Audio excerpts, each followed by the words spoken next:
So hey, I'm Casey Grello. I play drums with Queen's Rice, and I love Voodoo Chef. It's amazing stuff. My wife and I cook with it all the time. Thank you, Voodoo Chef.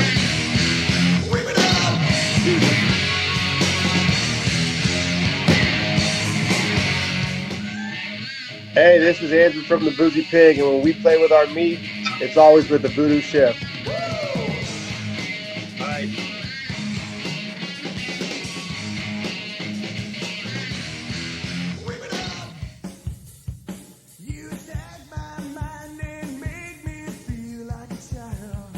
Hey everybody, it's your girl Miss Ruby Red Monroe, all the way from San Francisco, California. Don't forget, you should check out some Voodoo Chef dirt. See, I can be a spokesmodel. Voodoo Chef's dirt is an amazing product. I use it all the time in my kitchen, but also the fun fact about this product is that a portion of the proceeds go to culinary scholarships, which is really amazing. So if you can, go out, check us out online, Voodoo Chef. Find it at a store near you. Mwah. See you soon. Bye.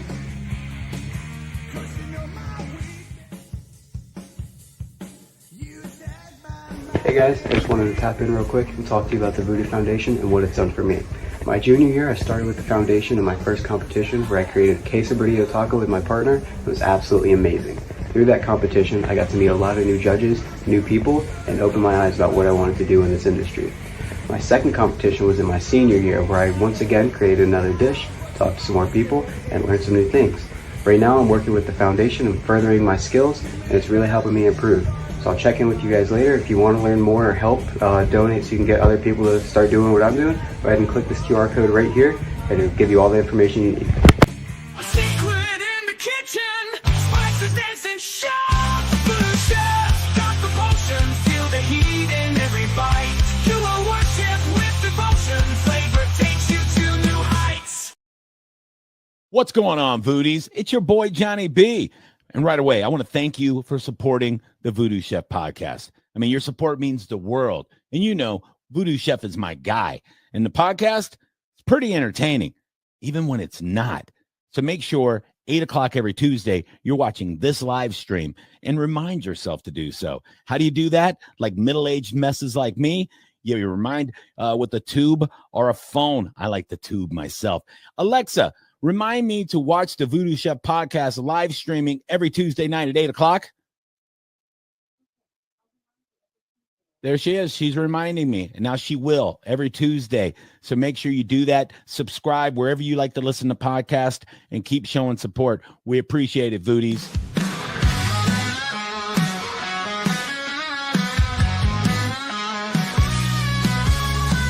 Voodoo Chef with his magic knife cuts through the air like a ghost in the night. Butter sizzles so on fire, bacon crackles hot desire.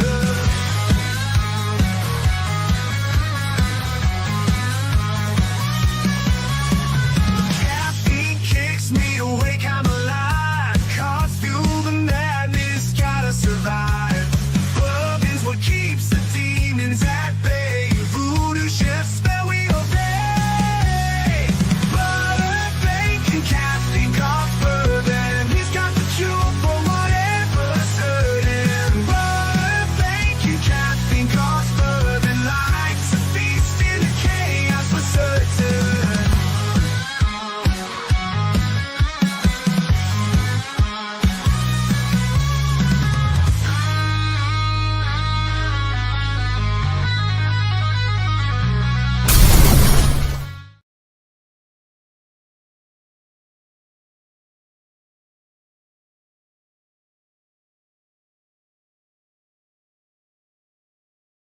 What's going on, booties?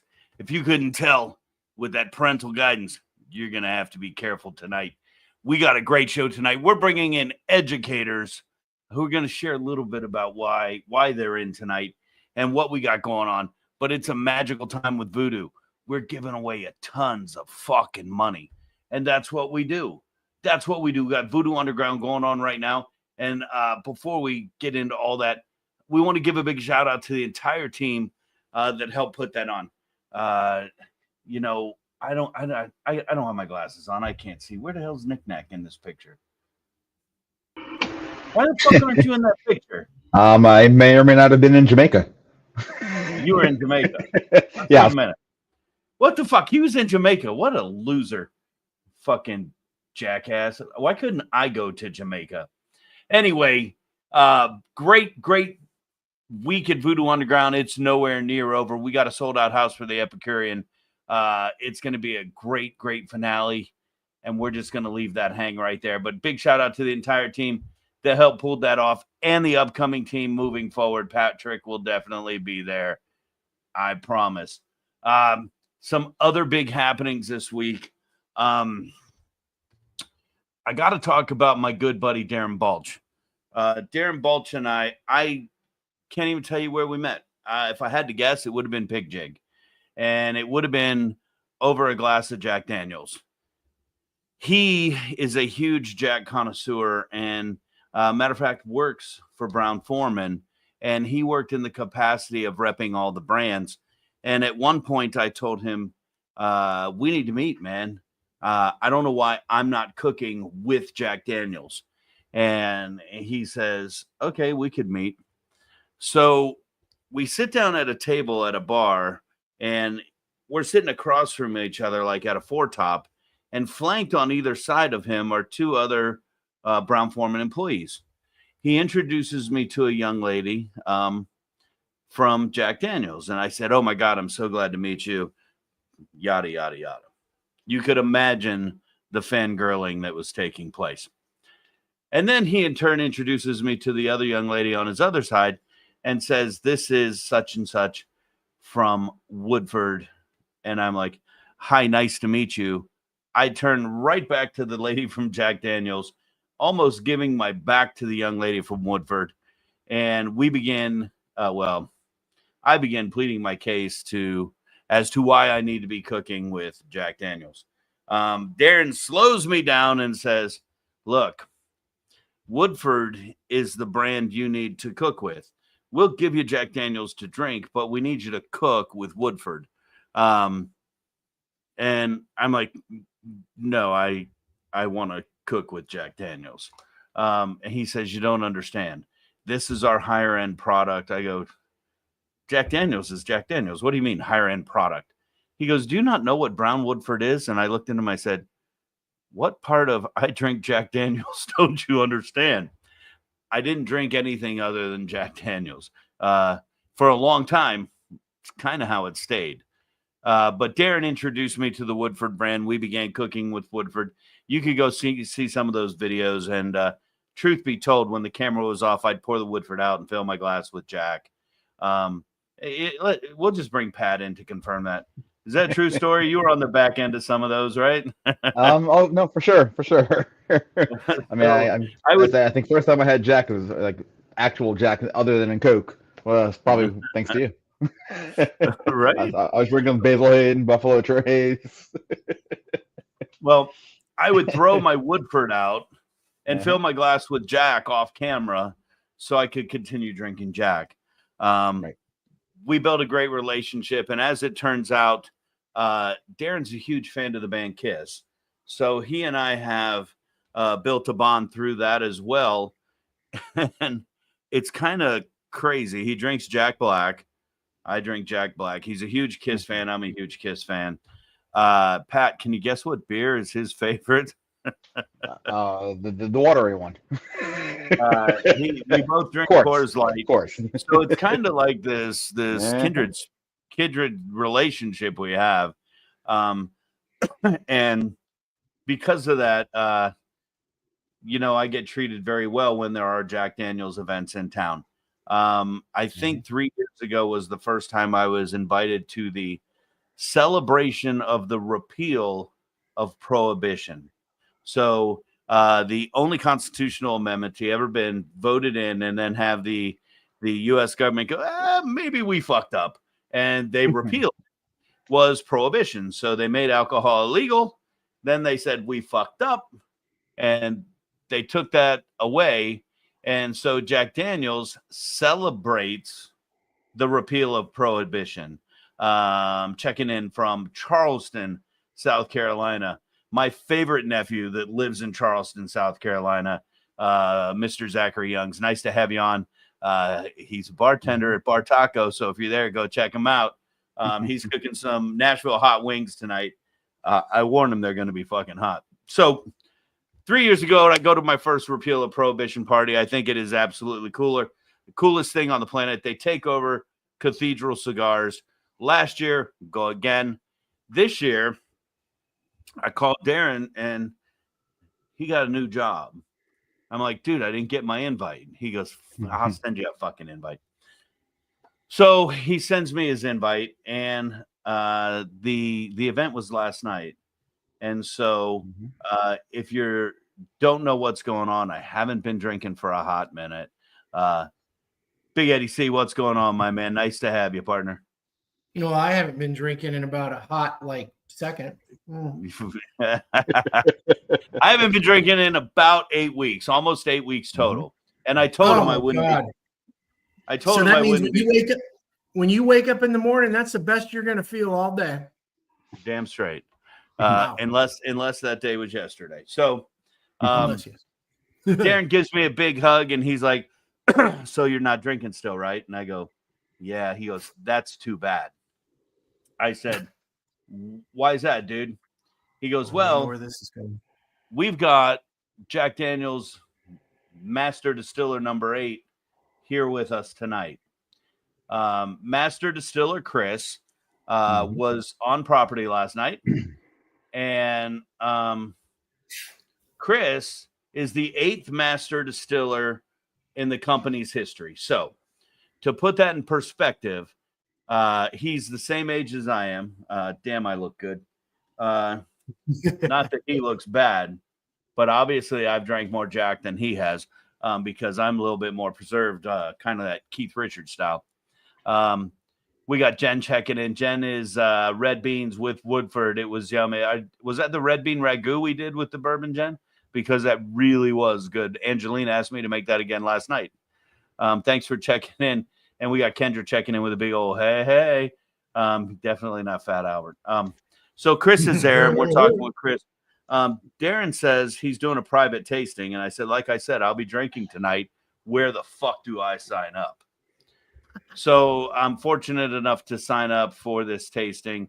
Back to 8th Master Distiller for Jack Daniels. I affectionately referred to him as the Ocho. He got a cute little smile, and he goes, I like that. And I said, yeah, just remember when that's your new nickname, right here, buddy. You got it from the Voodoo. Darren says, and there might be something special there tonight, buddy. I said, oh my God, did you bring the 14? So here we go. Here's my flight. We had the bonded rye. We had the bonded triple mash.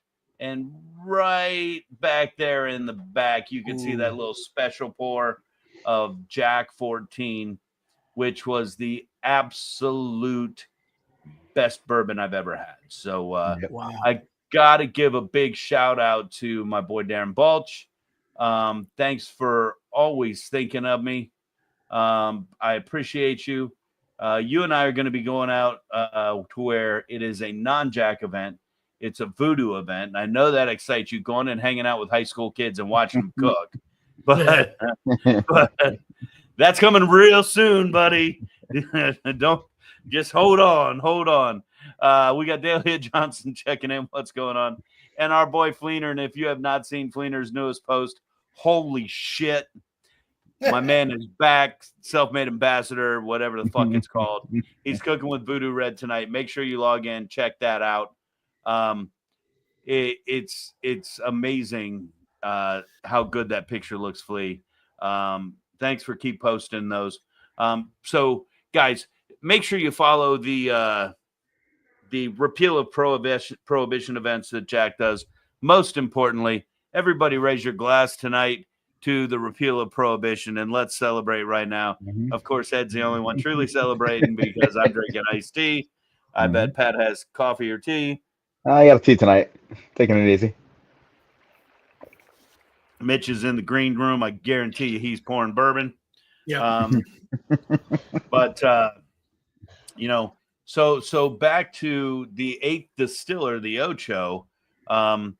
To put it in perspective, in the entire history of the company, there's been 8 distillers. Distiller number 8, Chris, his granddaddy was distiller number 5.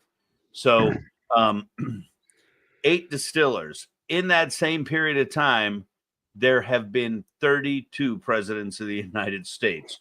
So if you're looking at it statistically wise, you have a higher chance of becoming president of the United States than you do master distiller of Jack Daniels. So big shout out to our man, Chris. Thanks for doing what you do. Keep that bourbon coming. Let's see what he says. It's amazing how much better those seasonings make my food taste. Dude, it's love that makes your food taste that good. And I'm sure you could create whatever, but I appreciate that comment. D, what's going on? We got to talk over spring break. That's when all the things shake out. But I got great news for you, and we can start that conversation as early as Thursday. Guys, it's a wonderful day. We got the teachers coming in. I don't know how many are coming in. Mitch is already here. We'll see who else shows up. Most they they're teachers. They normally pussy out. If you're watching the podcast right now, don't forget you can always catch the replay if you missed this on rhstv.com VOD. They put tonight's podcast up on Wednesdays at 11, unless Ed tells us they moved us, because God knows how much trouble we get in for the shit we say. Dream into action, man. It'll happen one day. Just keep trying. Right? One day. I do got some big news coming up. Maybe we'll share that. Maybe we'll share that. Let's talk. Don't mind me while I'm putting on lotion. I'm a little ashy here. It is Florida, right? What better place to be than Tampa Bay, Florida? The best place on the planet. But again, come visit. Give us your tourist dollars. Get the fuck out. I said that the other day somewhere, and they were like freaked out that I said that. Tampa, Florida. Beautiful, beautiful Tampa, Florida. Don't move here. Don't. Seriously. Let's talk about upcoming events, which I don't even know what upcoming events we have other than April. We got 313, but that's sold out, so don't even worry about that.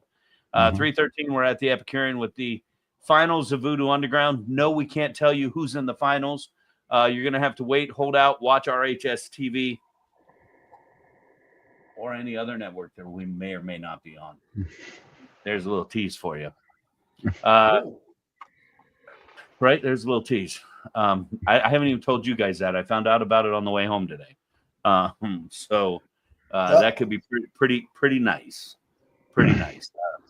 And then after 313, I think we move all the way to 411. And on 411, I just got this back today. So it's official. I am battling for the best burger. We had Jay on a couple weeks ago, who is also battling for the best burger. And, he said he's going to kick my ass, whatever. That's not what he didn't say that. I'm talking shit. I think what he said was, we don't defend awards. And he threw his award and he says, we just come get new ones. Basically, he said he's going to kick my ass. It's real simple, Jay. You got 10 years younger than me, but I'm a badass, bro. Look at that fucking shot right there. Look at that. Just zoom in on that mean mug, which is pretty much my face every day. That's a post office shot. No shit. Yeah, they said smile, mean mug, do something else. And I'm like, it's all the same, dude.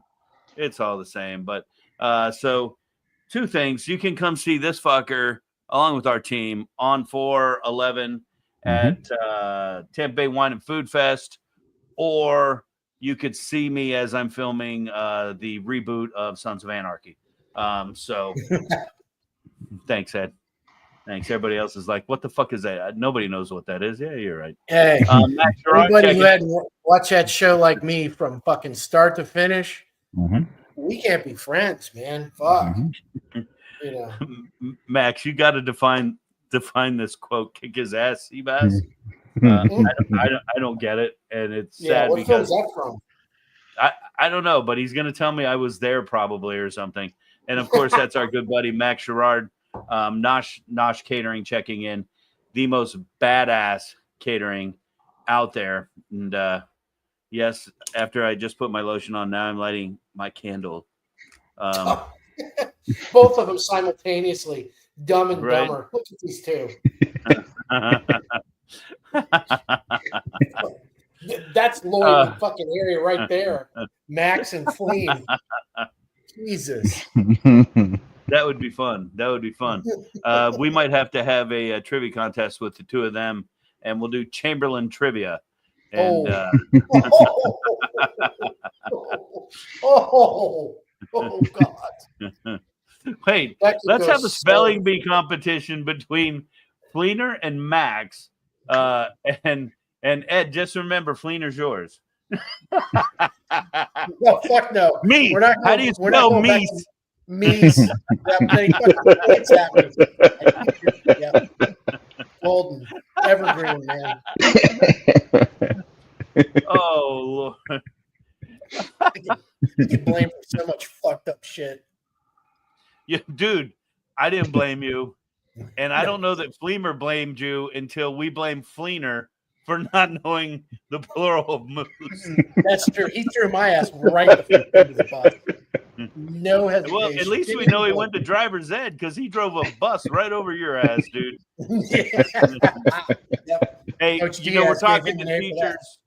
We're talking to teachers. We're talking to our fucking former students out there in the room. I think it's time for a top 3. Gotta make a top 3 about everything I see. From the places I've been to the food I wanna eat. Give me a topic, any topic. I'll give you my decree. The best of the best. It's all about my expertise. Top 3. That's how I roll. I'm taking control. From rock to movies, all the way to my favorite TV show. Top 3. Ain't nothing better. My pitch can be beat. So sit back and listen, 'cause this is my ultimate beat.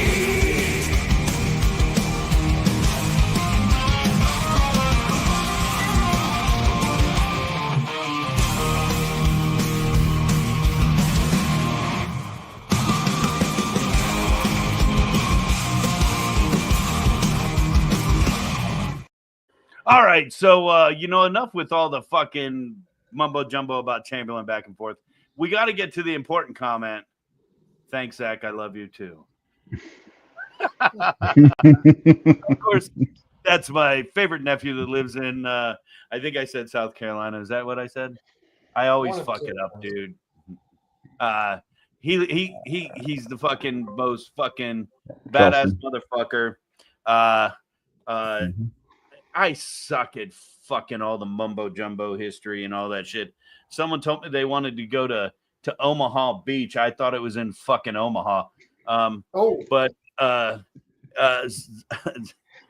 Zach standing down on the fucking tip fucking South America, fucking doing a pose like this, and the shots from behind, and I'm just like, that's a ballsy motherfucker right there.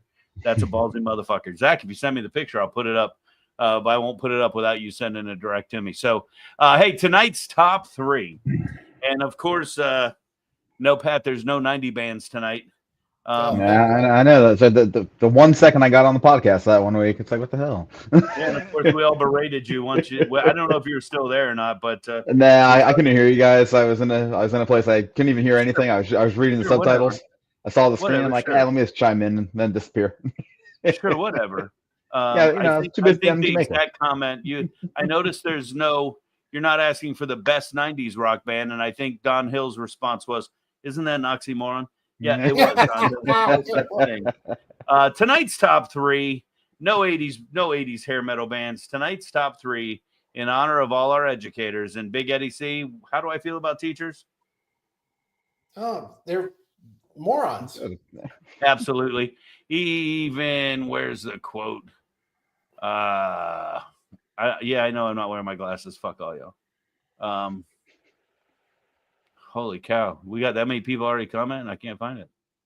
Yeah, well, jeez. I guess I'm going to quit. Night, folks. I got fucking heartburn. I got heartburn. I went to Santoro's Pizza tonight over there on Cass Street. Max, I think that's over by your house, man. We had a meatball ricotta pizza, and we had a straight cheese. Fuck, man. Fuck, both fucking amazing pizzas. They make a good pie, man. I want to try that place next to it. Right, my cousin Vinny's or some shit like that. Yeah, Vinny's they just. Yep. Okay, this is from our friend Jen. I know. Totally shocked me. I know. Leaking all kinds of oil now that she's retired. Yeah, I'm definitely not. I think she's back in the classroom. I could be wrong. Definitely not going to disagree. But tonight's top three, get ready. Here we go. I'm not playing the music again. Top three school needs. Here we go. All right. So if you guys know how we play, don't know how we play, I don't give a fuck. But what we're going to do, we're going to go through. We're going to talk about top three school needs. Of course, we narrow it down. We get a head start. We're going to start here. Chicken cutlets, pretty good from Santoro's.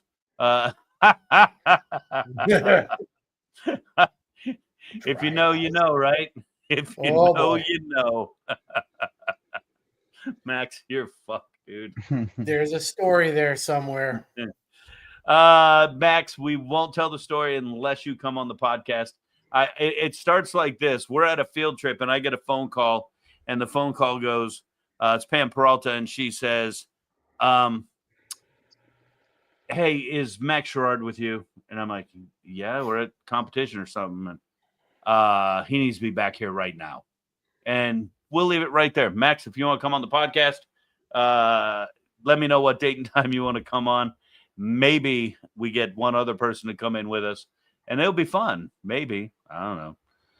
All right, top three school supplies need. I narrowed it down. Please don't text me and say, what the fuck, you're old. No shit. That's why it's my podcast, and you're hanging out. These are school supplies needs from, I don't know, whenever. I'm sure Big Eddie C knows what a trapper keeper is, and that's all I care about. All right, so here we go. Top three school supplies needs. What we're going to do, we're narrow them down one by one until we come up with that top three. No surprises, no shocks. We'll see how it goes here. Big Eddie C, I'm going to start with you because Patrick might not know what half this shit is. No, half this shit was invented either it was before or after his time. But I can tell you right now, I see something that's got me pissed off. Fuck off, Fleener. I don't want to hear from you yet. I can tell you right now, the thing that needs to go right the fuck out the window, into the trash, and get stomped on is that fucking correction tape shit. Never met a one that didn't get fucked up. Yeah, get that the fuck out of here before I get pissed. Booyah. Everybody before you get pissed? Use that. You got to use the white out, not wait for it to dry properly. Try to write over it. Smear the whole fucking paper. That's how it goes. Come on. Damn straight, Max. Number one school supply need, 2 cheeseburger dogs. All right, Nick Knack, what are you looking at here? What's got to go on your school supply need list? Unfortunately, there's no iPhone on here. No No iPhone, no MacBook. Yeah. No pouch with all my electronic supplies that I usually say, hey, did you bring this? I forgot my home. What's got to go here, homie? I'm gonna go with that black binder clip on the bottom right. So I mean, I never had that much paper that I gotta put a binder clip on to hold on to. Well, that you ain't know, that ain't what the cool kids use it for, guys. Right? That was on there True, just to, not my bag, but I'm telling you, that's not what they used it for, buddy. No, believe me, I'm aware. All right, I got to tell you, I'm not a pencil guy. Never have been. I don't think I ever will be. They got to go. I'm not a fan of the only thing we used pencils for was in the 6th grade to play pencils. I don't think I ever used a pencil to write with. They don't even make them the same, dude. They're not made out of wood anymore. They're made out of this rubbery shit, and they fucking suck. You can't sharpen them. I can't tell you the number of times I tried to sharpen it, and I ended up with like this inch-long nub. I was going to put the nubby pencil up as the picture, but I figured people would struggle trying to remember what the fuck a pencil is. Angelina only ever used mechanical pencils. So YouTube had, I know, I'm sure. Yep. Well, at least the golf pencil has a use. Excuse me. It wasn't a golf pencil. It was like you said, it was the standard number 2 shaved down to about this big. So, Big Eddie C, we're back at you, buddy. I get to throw something out too. It's that thing you got. Yeah. You got your cursor on. What the hell is that shit? What the fuck are they?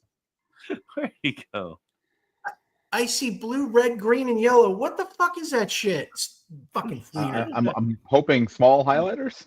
No. See, Pat really has no clue what those are. Yeah, those I don't know. So the official title for that is gay ass multicolor pens, where you go click, click, and you want to write in blue, and then you want to write in red, and then you want to write in. Oh, they never worked right anyway. No, I never had one either, Ed. But you're right. You got ridiculed if you had that shit. That's why you only kept them at home. I mean, yeah, exactly. Mom had that. Yeah. My sister had them, Ed. I didn't. So speaking to that, according to Roscoe here in the private chat, it's the original fidget toy. Right here, the Rubik's Cube. The pen. Well, no, the pens, the multicolor, the whatever. Because you can click it all around, buddy. The original fidget spinner or fidget toy, whatever.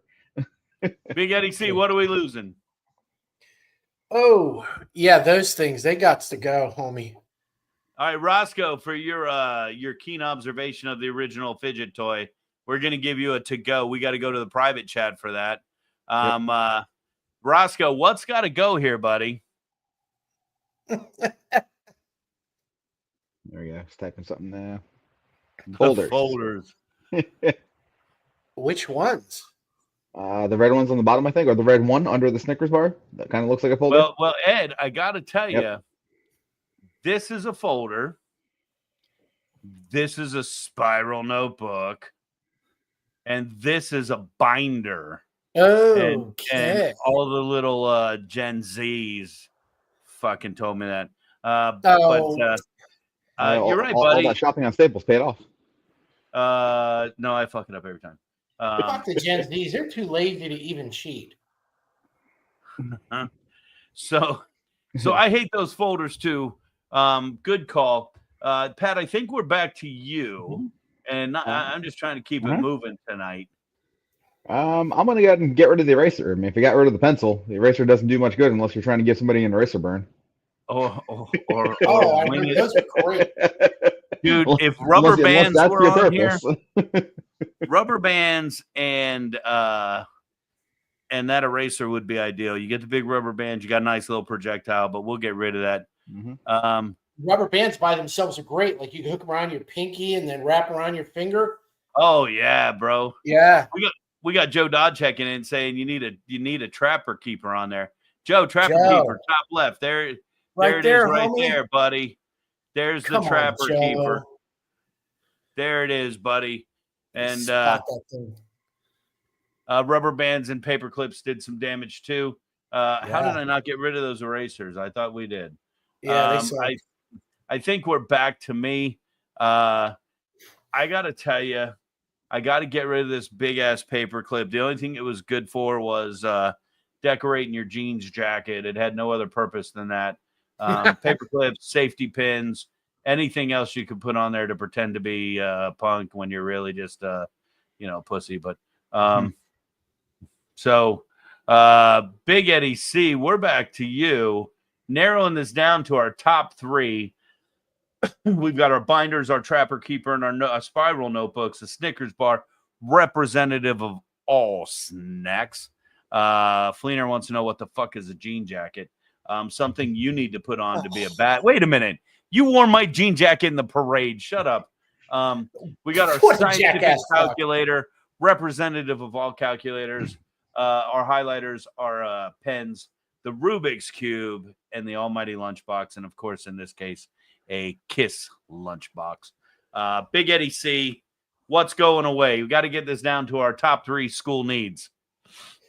I'll tell you what, I'm getting rid of that composition book because I never used that shit. I hate those. I don't use those every day of my life today. Yeah, I never used it. I never used it in high school for English class, but I use them all the time now for notes. I just jot notes in them, but that's only because I don't want to go spend high dollar on some expensive notebook. But here they are. All my recipes, everything that we do fucking for whatever we're cooking, it's all there, and that way I keep it. And they lay in here and make a mess. Patrick, I'm going to send it over to you. What are we getting rid of? Orange juice in a bag. Hell yeah, dude. And you don't use a straw. You just bite a nip in it and suck it down, right? Big Eddie C, do you remember the orange juice that came in the little kind of weird triangle pyramidish looking thing that would get too frozen and you'd rip the end off and eat it like an icy? Oh, fuck. I don't know. I don't think we had that in Catholic school, dude. I mean, our lunches our lunches were really weird. I can't tell you how many fucking times I got paddled because I gambled in the morning because my mom wouldn't let me go to school with any more than 50 cents. But I'd go bet that shit and I would double my money. And it was 50 cents for a big, huge cup of chili, like a 12, 16-ounce cup. And I ate 2 of them. And, of course, what do you think happens if you're in 3rd or 4th grade? You eat that shit and you go back to class.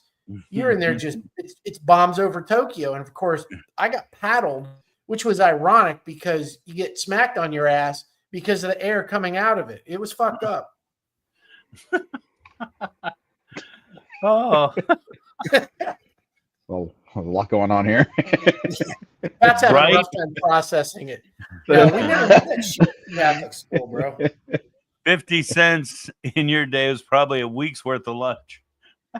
Oh, well, not for me. All right, Pat, what's going away? We got to wrap this up, man. We got to keep it moving. I'm going to get rid of the 3-ring binder. Never had a hole puncher that works or a fucking paper you put it in and you get the holes in the wrong spot. It's right? Yeah. You know what? Highlighters were never good for shit. They're gone. Big Eddie C, we're coming to you. Joe Dodd, tell me what's got to go. You're from our time-ish. Tell me what's got to go, Joe Dodd. Eddie C, what's leaving the board right now? We got to get this down to our top 3 school supplies, school needs. Big Eddie C, where are we at? Get rid of that Rubik's Cube. All that did was teach me how to take it apart and put it back together right. I cheated. I mean, it's not elementary school. We didn't say that. Nobody in elementary school had a scientific calculator or a KISS lunchbox unless your name was Eric.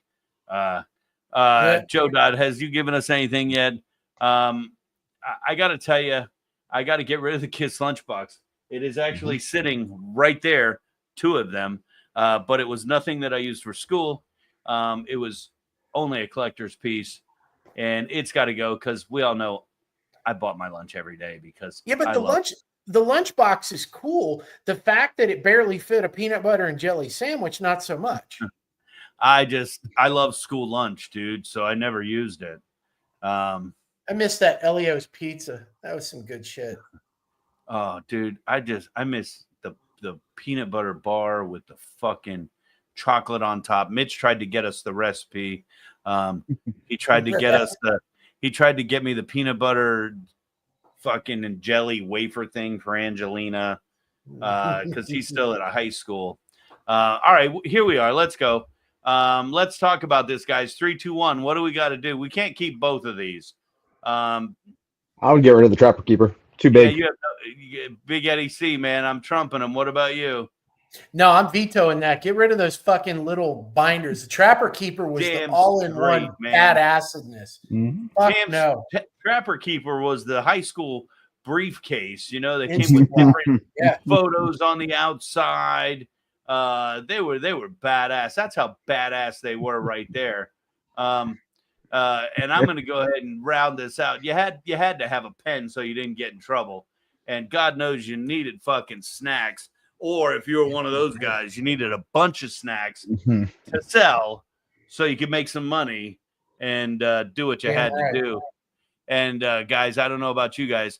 That's our top 3. We do this every week. I'm going to let you in.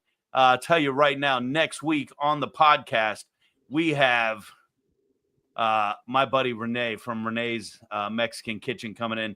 I had some dinner with him last night. I had the filet mignon and bone marrow taco. I had the crab cake tacos. I had the shrimp tacos. All right. I ate just about fucking everything. Maybe with a Jack 10. Renee's going to come in next week. He's going to tell us all about Renee's Mexican Kitchen. You know, I'm going to talk to him about the bus. And it's going to be a great podcast. Next week, our top 3. Top 3 hot sauces. When we come back, just a little bit, maybe a little Florida man. And, of course, our high school culinary educators checking in just a sec.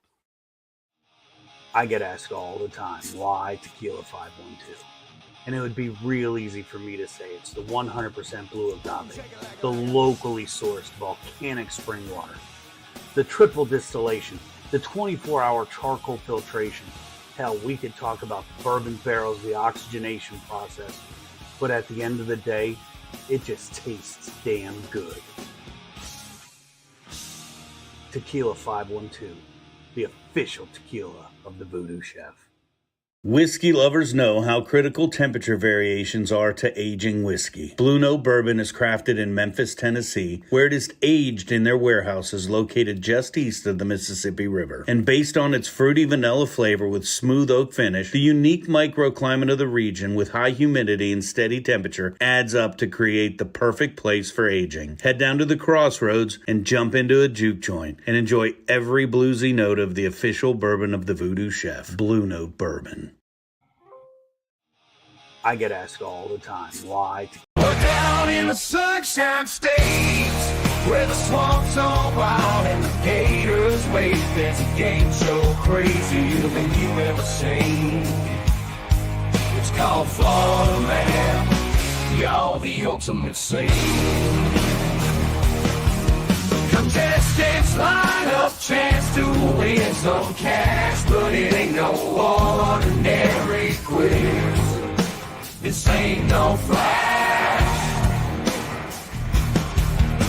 News headlines flashing on the big screen, guessing true or false, fighting for the dream. Florida Man, yeah, he's headlining the show. True or false, y'all, which way will you go? Florida Man, he's got tales beyond belief. Try to guess, but there's no relief, no relief. Oh, relief.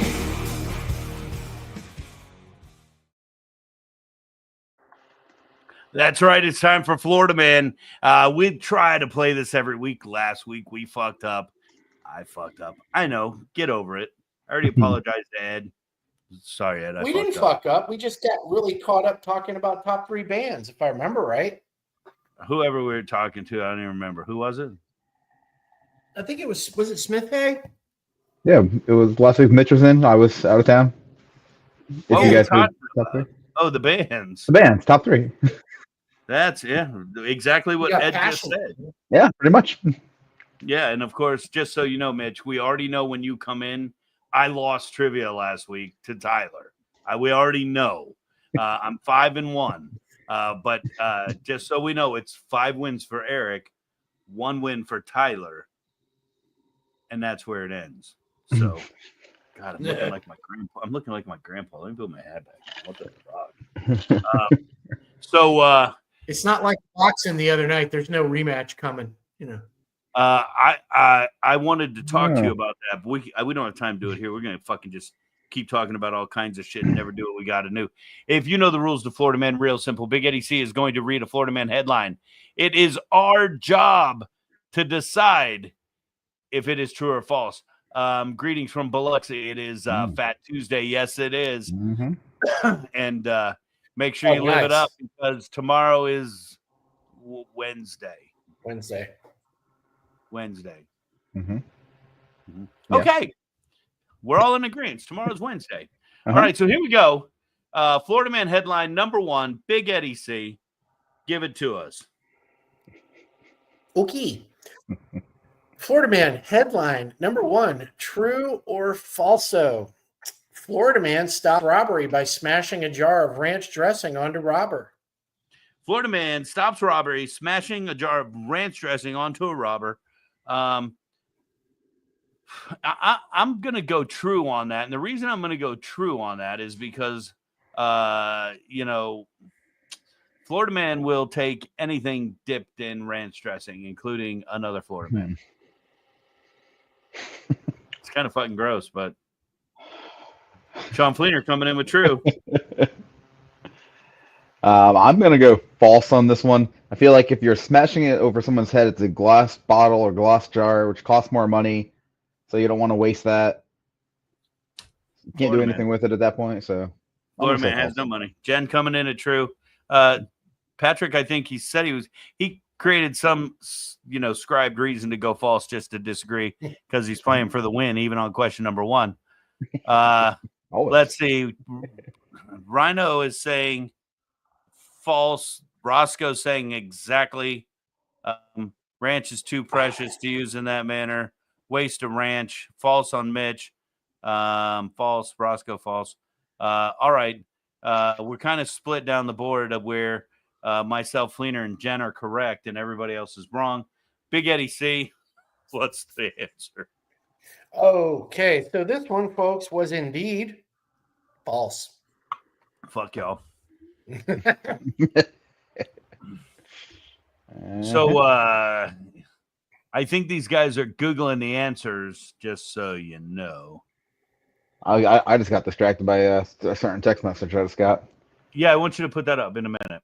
Okay. False, because Florida man would not waste ranch dressing on someone's head.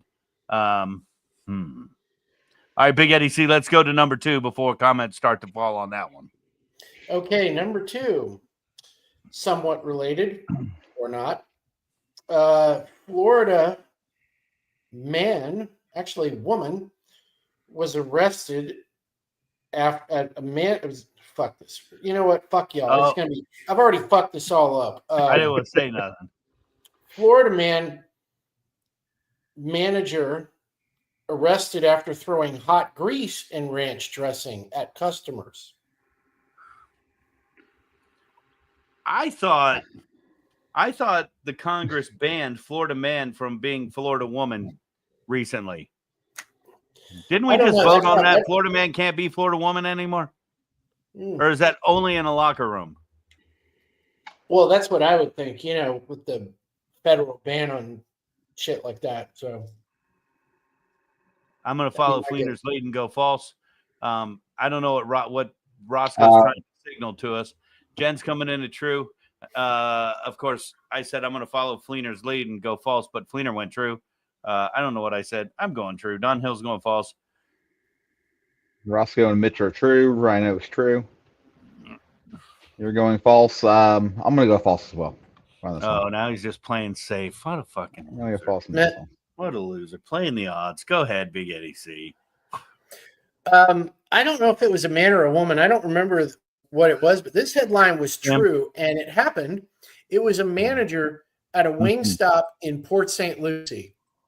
Did you know him? No, they said the kid was 19 years old. I don't know anybody under the age of like 40 there. Fuck that.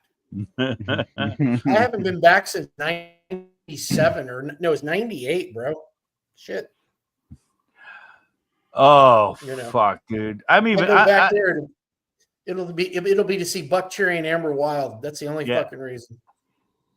Is Amber Wild opening up for Buck Cherry in Port St. Lucie? Yeah, I double checked it the other day. I was right. Yeah, I know. God damn it. When is that show?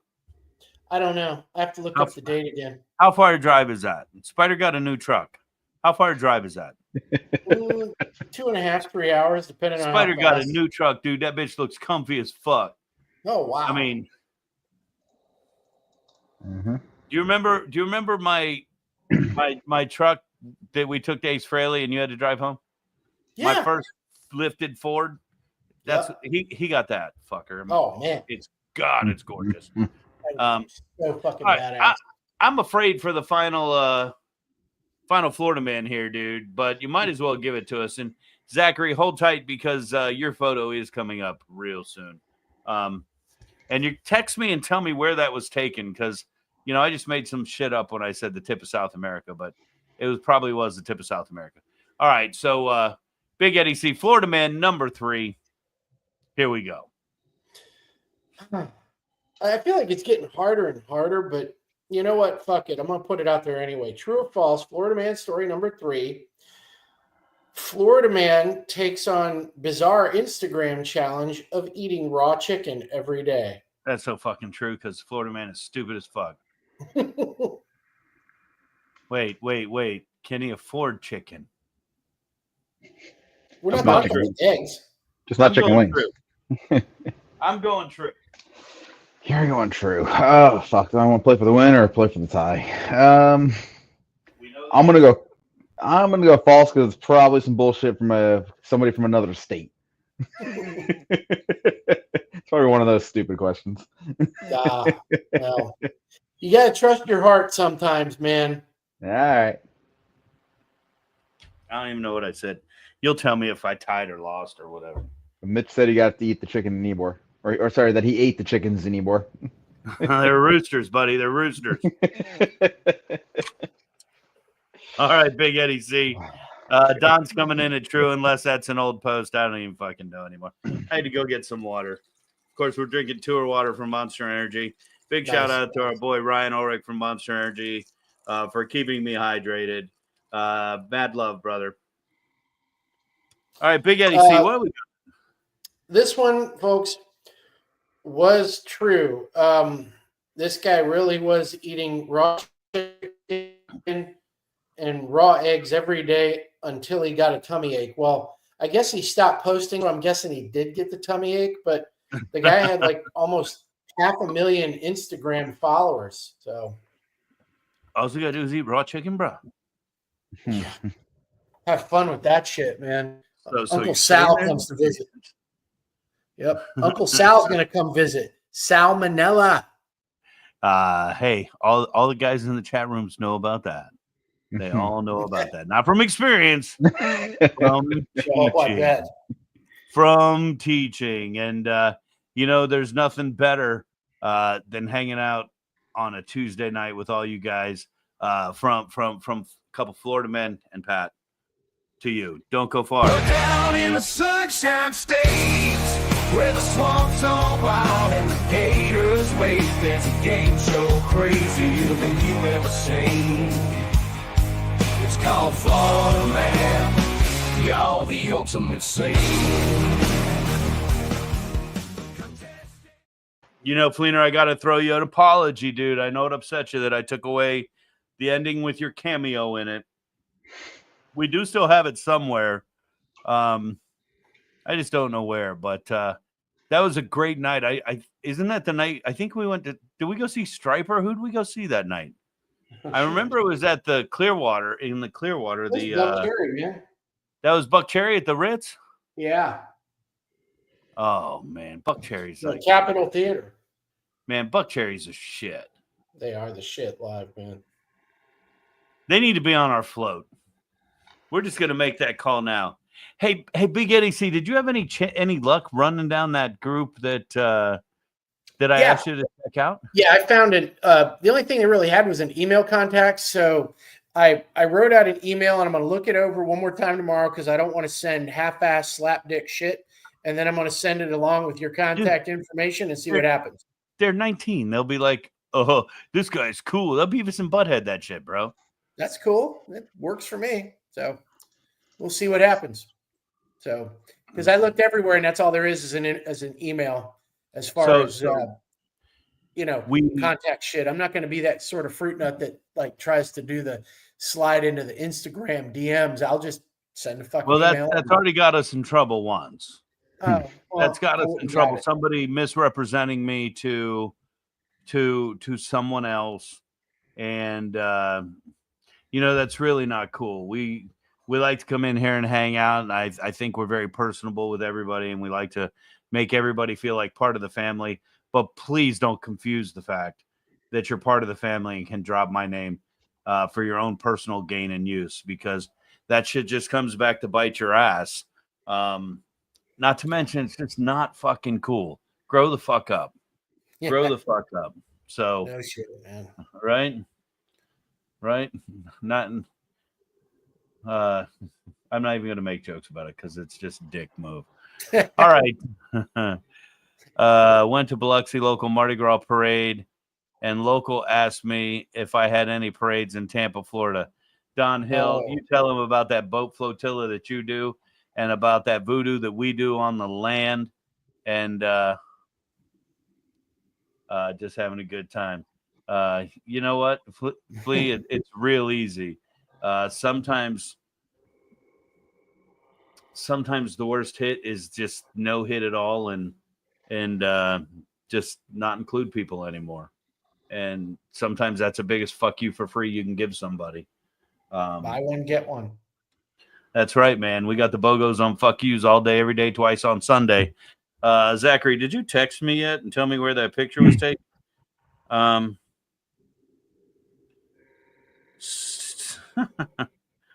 Oh, God.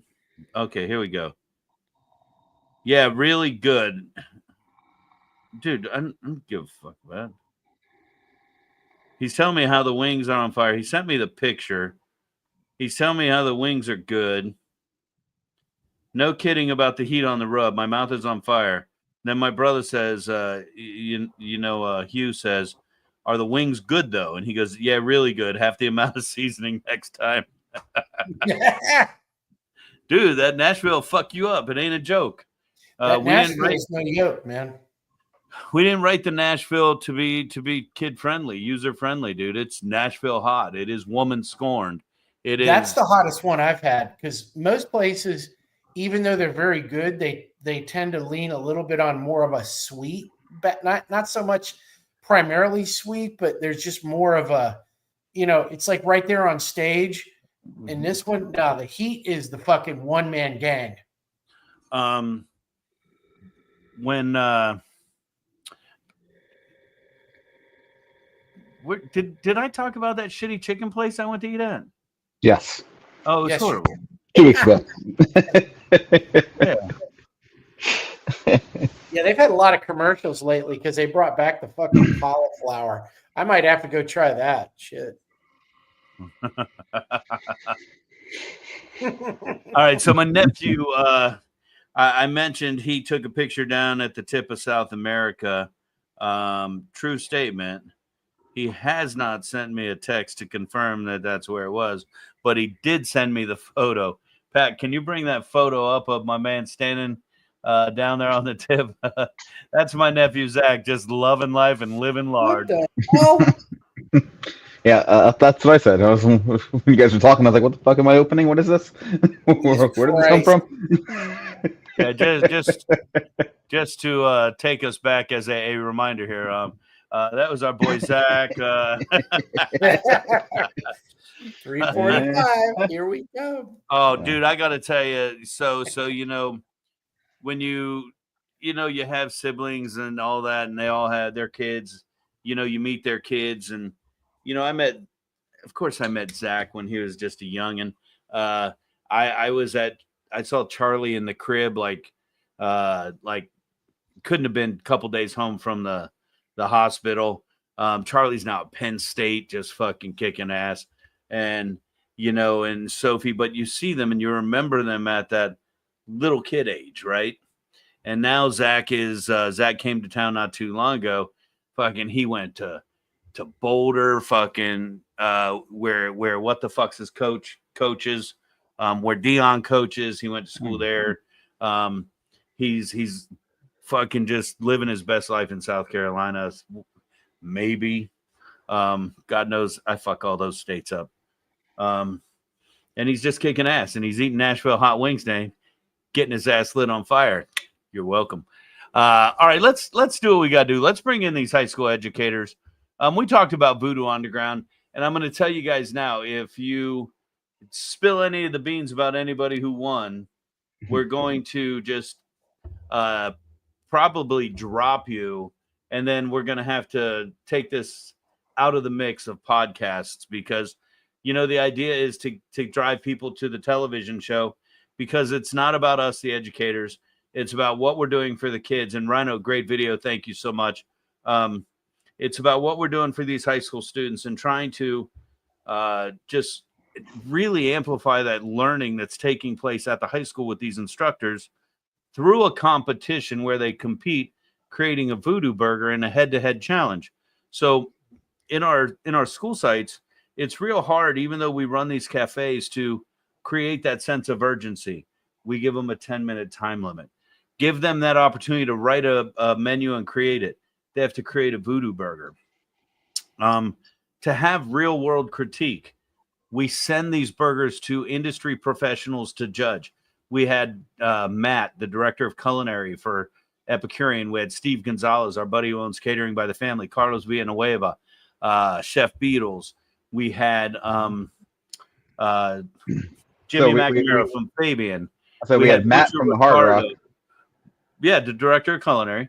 Yeah, well, you said Epicurean. We had John from the Epicurean.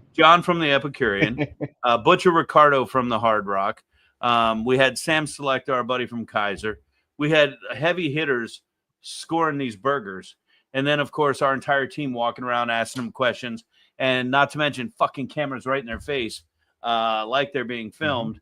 So we're going to bring in a couple of these instructors who experience this with their students to kind of share that experience and hopefully get you to go onto RHS TV and check out the season 1 competition, season 2 competition, which are being shopped to networks right now because people have expressed interest in what we do, and they think it's pretty cool. So we're going to bring in 4 of these instructors right now.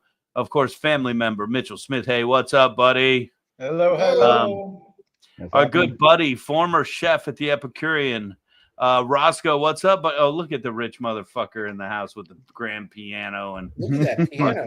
Wait. Are you at fucking Disney right now? 100%. Look at that. That green screen showed off right there. What green screen? I cleaned all this for you guys. What the fuck? Dude, if that's what educators make, there's going to be an influx of applications taking place over the next couple of days. Another former chef of the Epicurean Hotel, our good buddy Brenton Day. Chef Rhino, what's up, buddy? Just enjoying the show. Another.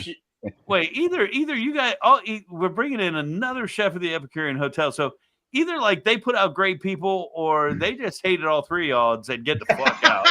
Chef Matt Bartholomew, what's up, buddy? What's up, guys? Listen, I just want to say You're in the dark, boy. Let me tell you what happened right there. So first, Matt, if you take your camera and go like that, you'll give us a different view. What happened right there is Matt said, "Hey, Bree, I got to be on the Voodoo Chef podcast tonight." And he got WTFB'd and said, "You could do it, but go outside." Oh, hey, no, I'm solo dadding it all week. She's in LA right now, living it up for work.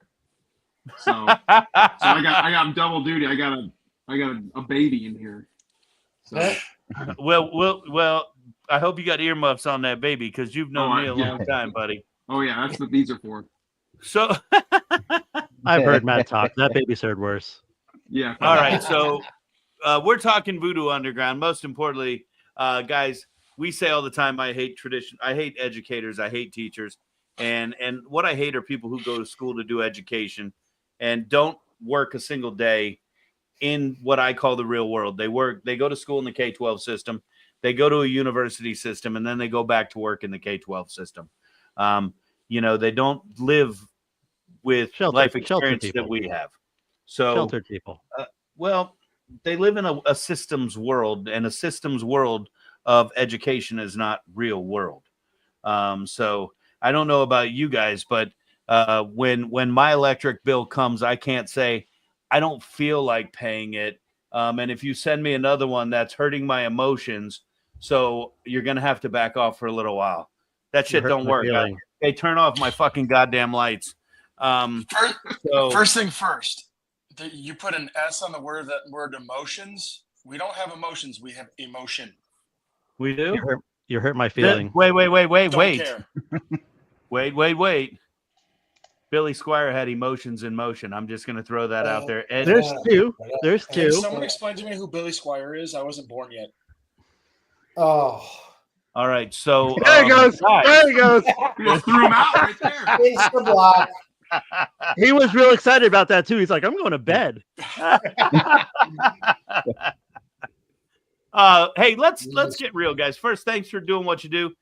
Education is not an easy task, and our industry is not an easy industry. And to couple the two together and put together some of the teams that you guys shown at Voodoo Underground, man, it's testament to you guys are doing some amazing shit. So I don't want to talk about who won.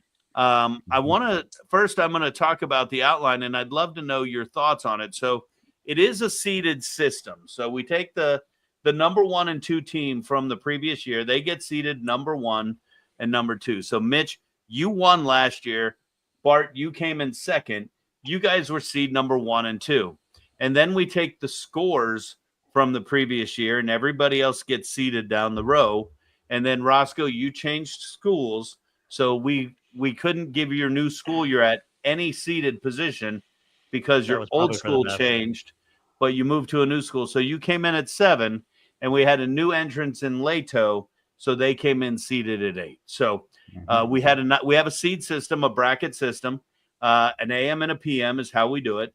And you compete, and if you win, you're in. You move to the next round. You get 20 minutes to make 10 hamburgers, and not you guys, your students. And huge props. Not a single team didn't finish. And the burgers that we created were all amazing. Barty, let's go to you because I have a feeling you're going to be tapping out soon with all those kiddos. The youngest one here, most kids of us all, just saying. What did you think about, how do you feel about the layout of Underground and the impact it has on your student base? It's funny you say that, as I was just talking about this with my students, with all my students, not just the ones that competed on Friday. There's something to be said about the environment of Voodoo Underground that is so different from any other competitions that we do.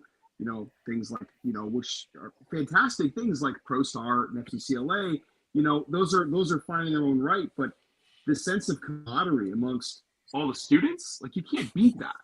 The way that what my kids walked away from, instead of being like, oh no, rah, rah, these kids are this, like, they don't have that kind of attitude. They come away from it and they're like, man, I learned so much having conversations with the students from the other teams.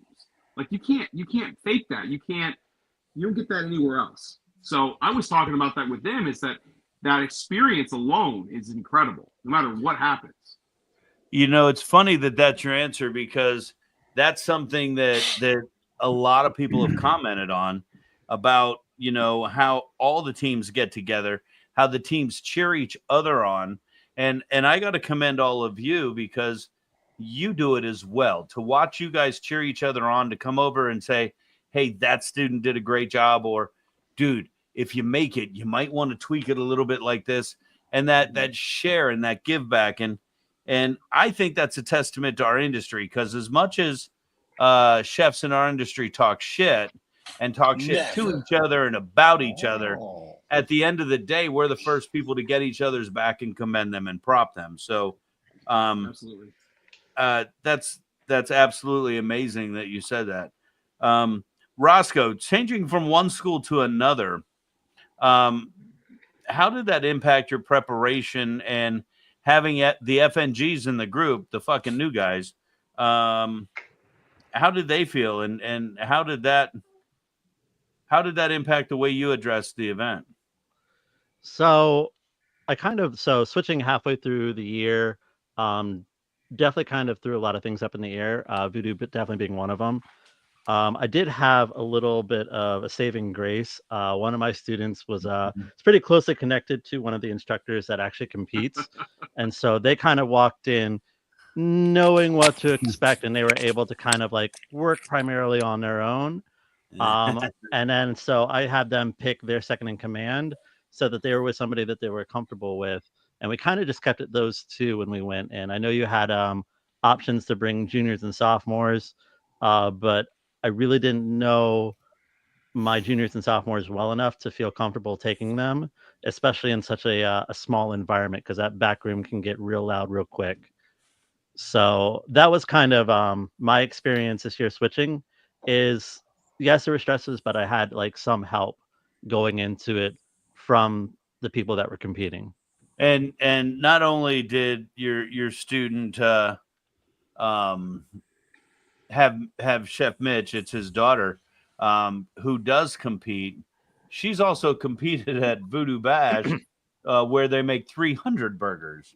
I did forget about that. Yeah.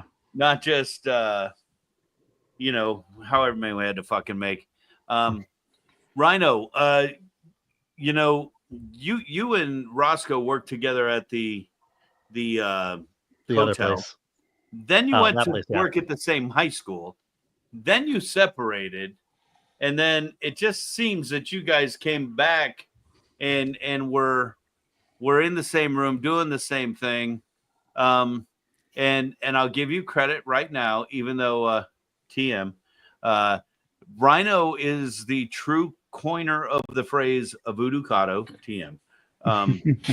And you came up with another one this year, did you not? Yeah, we did. We had a lot of fun building our burger this year, and I am never one to shy away from those, dad jokes or really bad dad puns. So we just leaned in hard to the whole Voodoo Underground, and the sauce we came up for our burger is definitely got a Voodoo spin on it. Big shout out to Jeremy Walburn. Jeremy, I did drop the link. If you want to click that link, we'd be happy to bring you in to chat with us. Another culinary educator out there. Tell us about the Voodoo spin on the sauce you made for your burger. And you can tell us about your burger. You made a version of a patty melt. Yes, sir. So the students came up with the concept of a patty melt, and I loved it because that is my go-to burger anywhere. So if we're not familiar with the aspects of a patty melt, you have sourdough sourdough bread would make a Frisco melt, and rye bread would make a patty melt. So you have this not normal bread for a burger, and then you got these one or two beautiful smashed patties, always going to have some kind of onion in there, whether it's how we do it, where we work it into the burger, as well as cook it on the burger on the onions. But for me, the key is that sauce, and it's somewhere between that Russian dressing, Thousand Island dressing, and we came up with they had the idea of let's take it up a notch or two. So we used some spicy pickles, but that wasn't enough. So we got a hold of some wicked hot onion relish by this guy named Voodoo Chef, and it completely changed everything about that burger. And it was so good that we gave it the name the Trance Sauce. It's so good it'll leave you in a trance. And I do got to tell you, it was rather magical. It's really good. I love the fact that your pickles were cut larger than you would expect. So not only do they give the flavor, they got a nice texture. Texture's key, man. And you do, you say you have to have that onion component. Most time you see a patty melt, you have those grilled onions. You do the Oklahoma smash where you put your onions down and you mash the burger onto the onions. Fucking phenomenal. Phenomenal.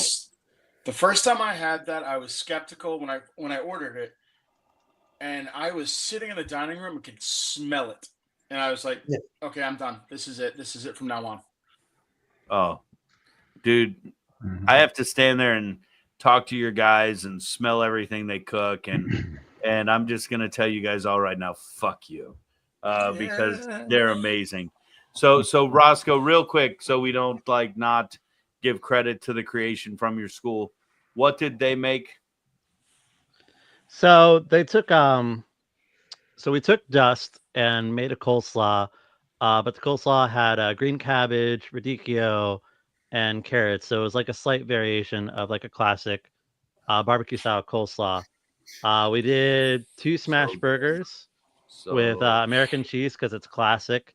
And then we only had cheese to use. magic candied bacon, and then we topped it with the burgers themselves were seasoned with dirt, and then we made like a Carolina style barbecue sauce that also had a little bit of dust in it, if I remember correctly, and then put it all on like a ciabatta roll. And so you kind of had like this barbecue burger, but with barbecue elements instead of like the classic onion or onion ring with cheese and barbecue sauce like covered on top of it. It wasn't the classic like Kansas City. It was more like a Carolina, so it kind of cut through all that fat. Really, really great burger. I was really, really happy with it. Messy as all get out. I Yes, mean, it was. we were making jokes about hoping the judges are wearing white. So like, You know, most people would say, "Oh my God, I hope they have a bib." You assholes are going, "I hope they're wearing white." I want them to walk out dirty.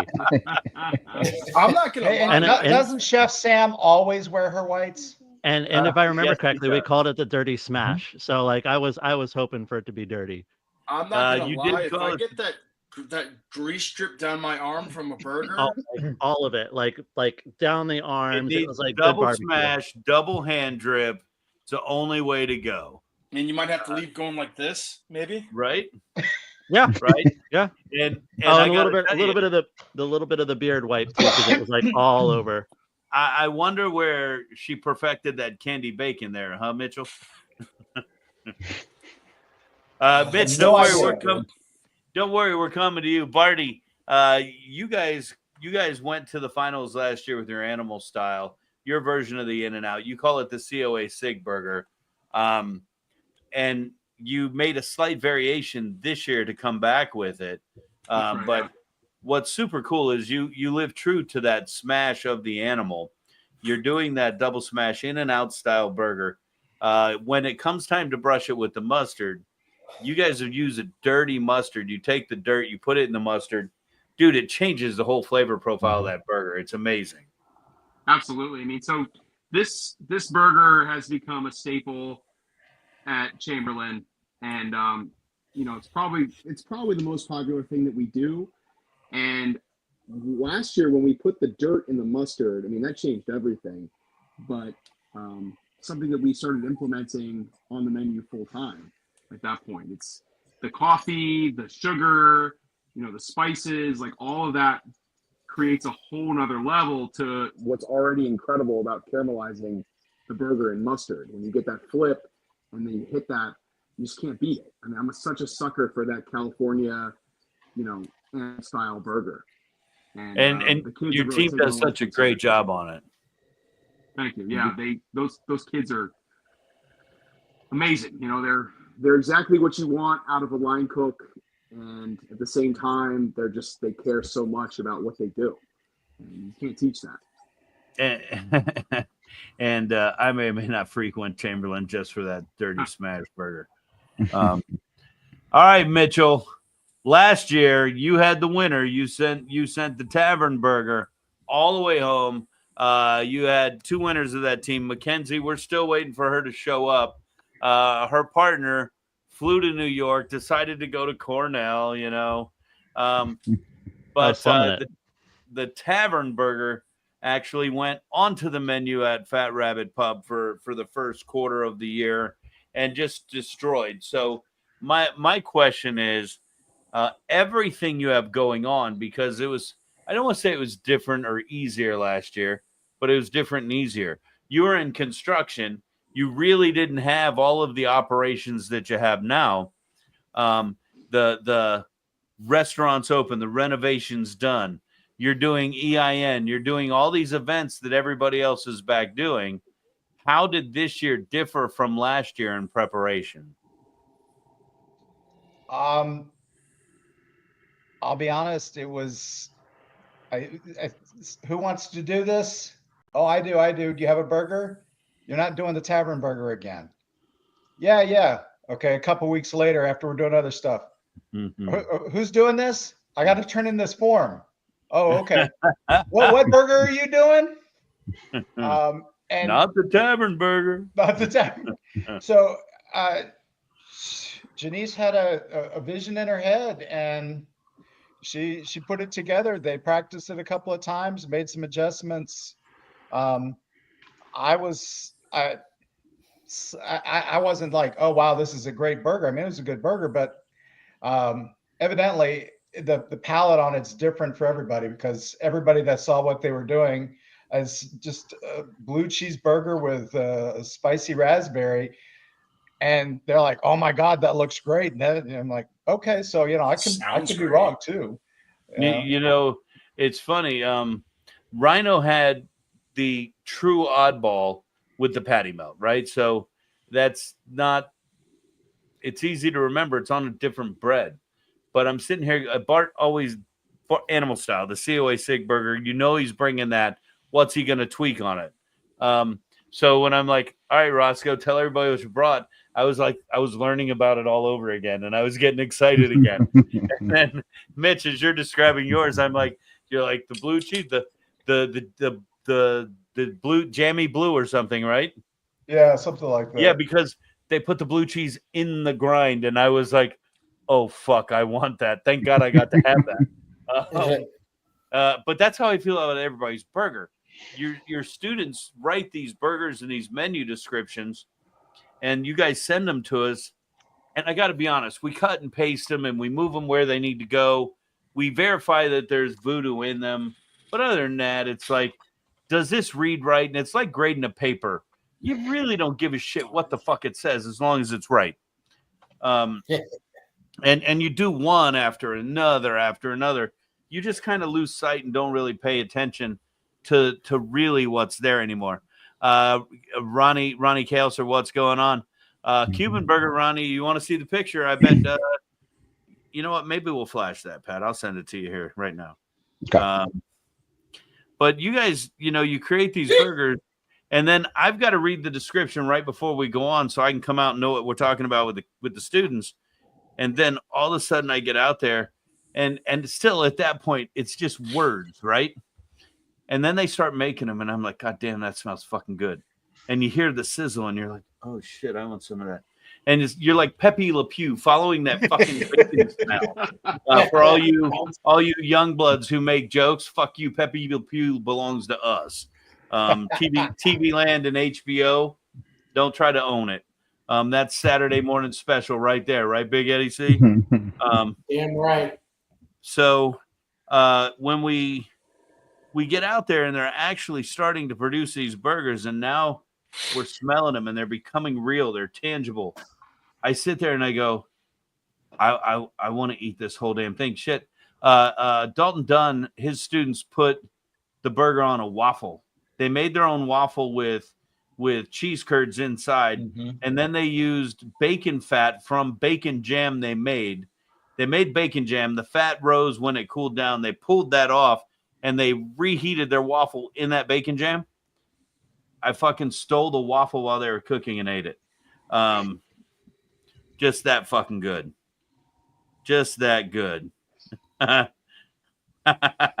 Big Eddie C's blowing me up with Pepe Le Pew shit now.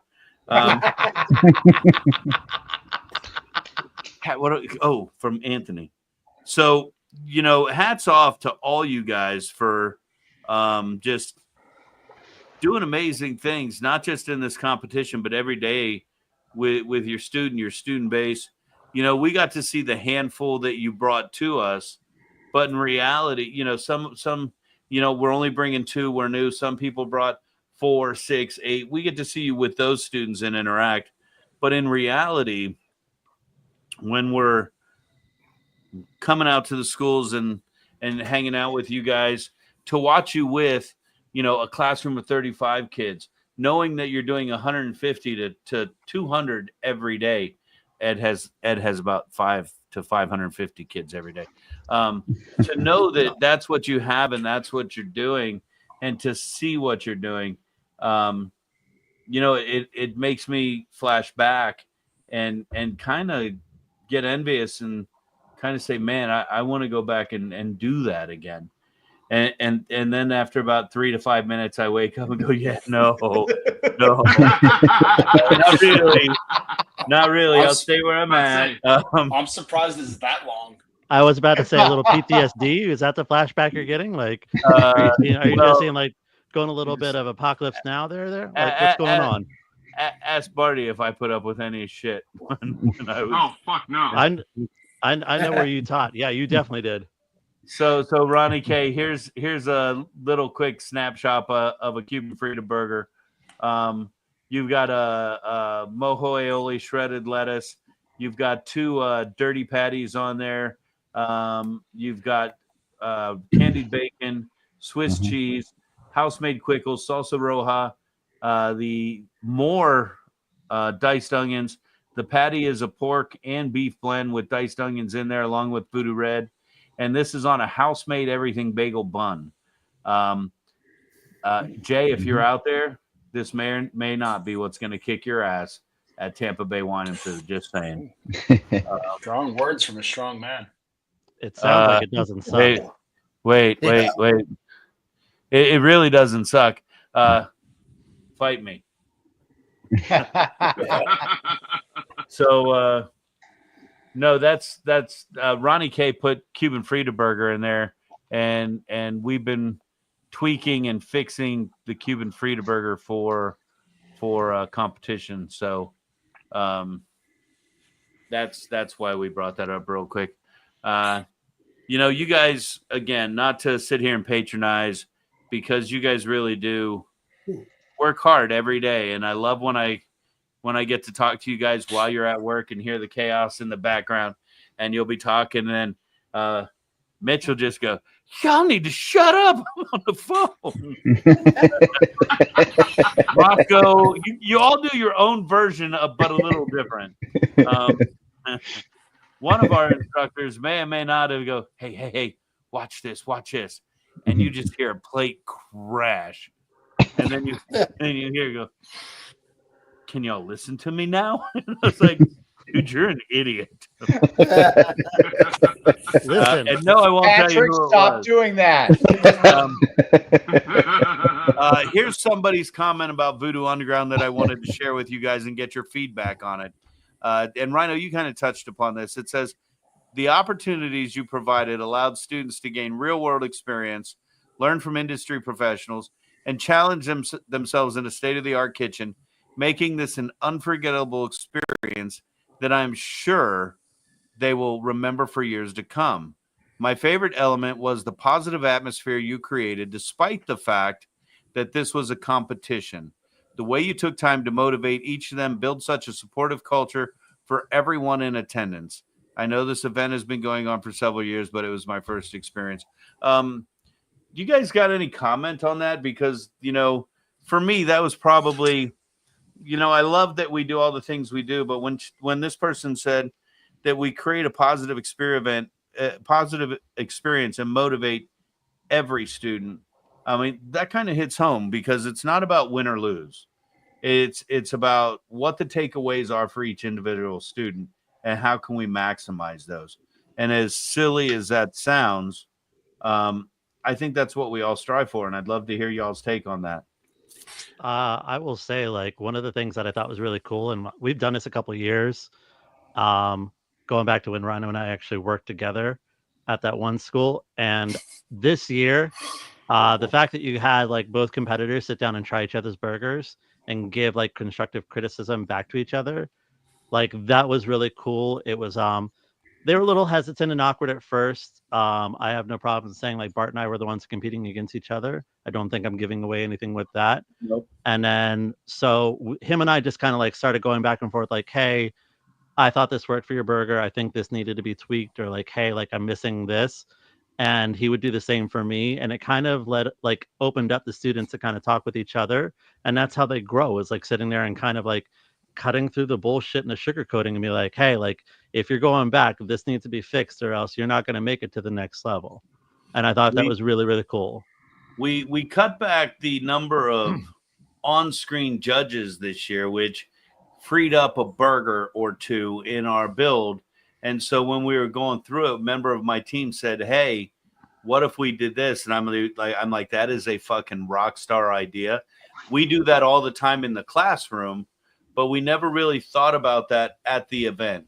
So when that came across, it was just, something like, why the fuck didn't we think about this before? We do it every day in the classroom. So I mean, yeah, that was like next level. That's next level. I mean, that's, as I was saying earlier, I mean, the experience in itself, you take that element out, it's an amazing experience for students. But that was definitely that. I totally forgot about that. That was a really great experience because no matter what happens, they're getting this direct interaction and this critique, and they're doing it again in a positive environment where they can talk about these things, and it's not like a fuck you or like, oh, this sucks, but instead, Roscoe and I kind of paved the way to show that it's a constructive thing. By the end, the kids were being honest, but they were being very professional and very respectful in the process, and it was super cool to see. That is 100%. Matt hit it on the head right there. The other thing you did this year that I thought was absolutely amazing is you told us to start bringing juniors. I mean, that was, and sophomores. That was amazing because we didn't tell everybody that. it was really cool for son of a bitch. My juniors to come in and see exactly what's happening. And I'm not gonna lie, it already ignited the fire under their butts. They start thinking. A year away. That started because last year, Dalton Dunn, he goes, dude, I've got a girl. She won't stop bitching at me. She wants to come only so she can see what happens so she could be there next year. I'm like, dude, if you'll stop calling me because she stops bitching at you, fucking bring her. And then it's just like one of those things that carries over, and I think you're going to see it grow even bigger next year. I hope so. I mean, just touching upon what everyone's thought about, I thought anybody that was there carried themselves with just the most amazing professionalism, and it was a true great thing to see.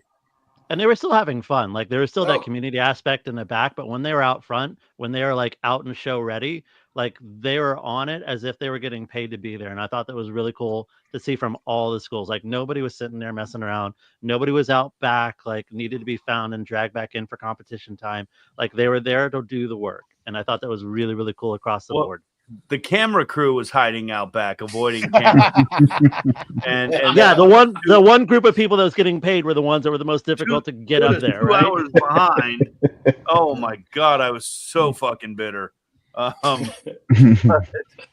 a great night, Mitch. I'll give you final words here, Mitch. Any final words? And all you guys in the room, don't think that means you're going anywhere. Mitch knows why he gets final words. Mitch, any final words on Voodoo Underground? I gotta say, I agree with everything they've said. I like the fact that I get to talk to them and we discuss, things that work in class and stuff like that. But I find I learn just as much from their students by why they did the things they did and watching what they do and hearing them talk about their burgers or when they talk about what can be improved. And it gets me looking at everything that I do and what my students do. And I really think that it is a learning and growing experience for everybody there. And that's a true statement. That's something that if you're able to be secure enough with who you are and understand that even though you're the teacher, when one teaches to learn, you're going to find just immense growth in your student base and yourself. I just wrote a whole piece on this to send to a company because they were asking me some questions, and they asked me what my biggest accomplishment was, and I said, well, I could give you a list of their names. because in my profession, that's what we're judged on.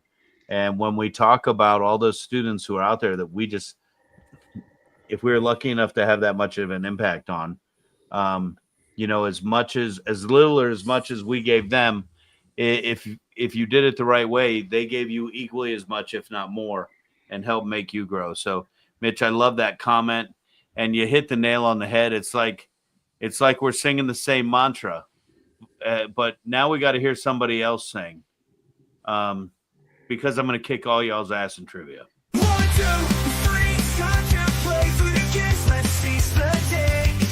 Contestants ready, stand up tall, get ready to face the voodoo chef's call. Guitars raging, drums pound loud, and the stage show will make you proud. Guess the answer, show your might, bring the fire, shine so bright. Voodoo games, here we go. Take a chance, give it a throw. Voodoo games, show what you got. Beat the chef, give it all you got.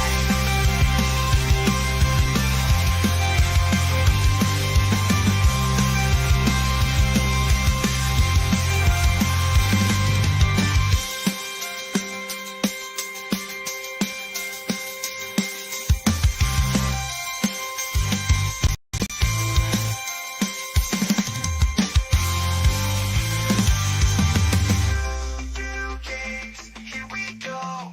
Take a chance, give it a throw. Voodoo games, show what you got. Beat the chef, give it all you've got.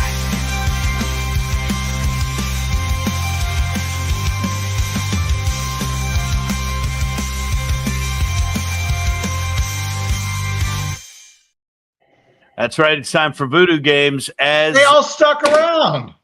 right? Voodoo Games, real simple. If you've never played before, it's easy. Patrick will give us a category, and what he says goes. He is the man in charge. He will read a question. If you know the answer, simply shout out your own name.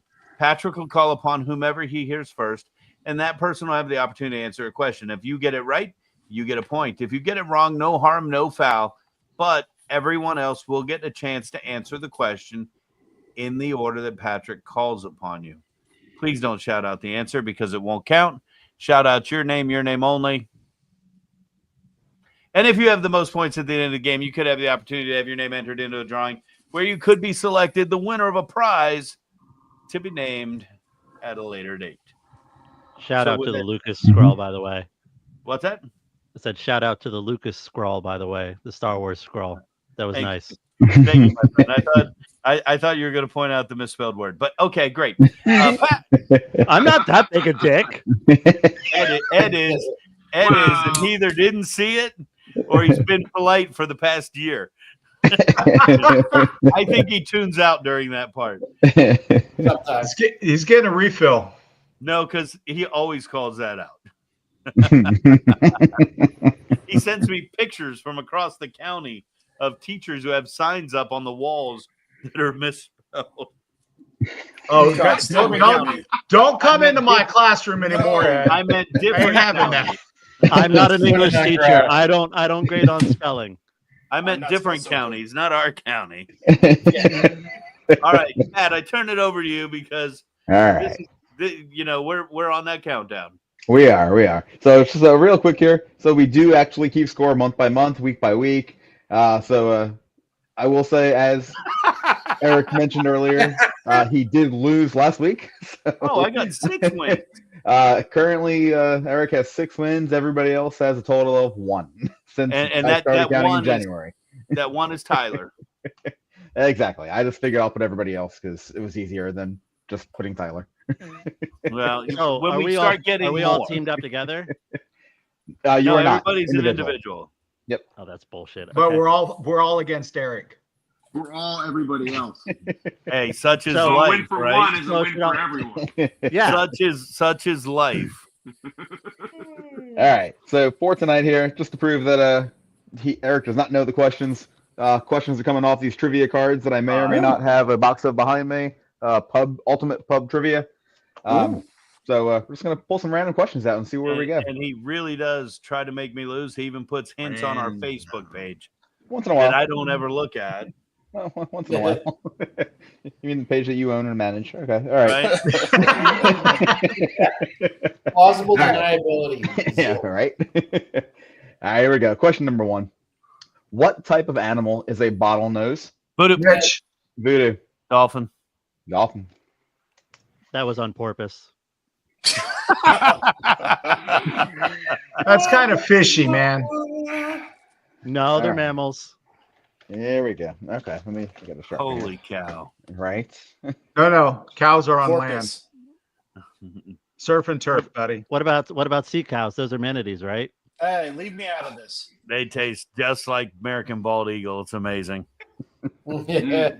America. One question in, and we're already wheels off. Right? Yeah, you All right. should have expected. You know who you invited. You know what you're getting into. One question in. We're already got one wheel coming off here. All right. Question number 2.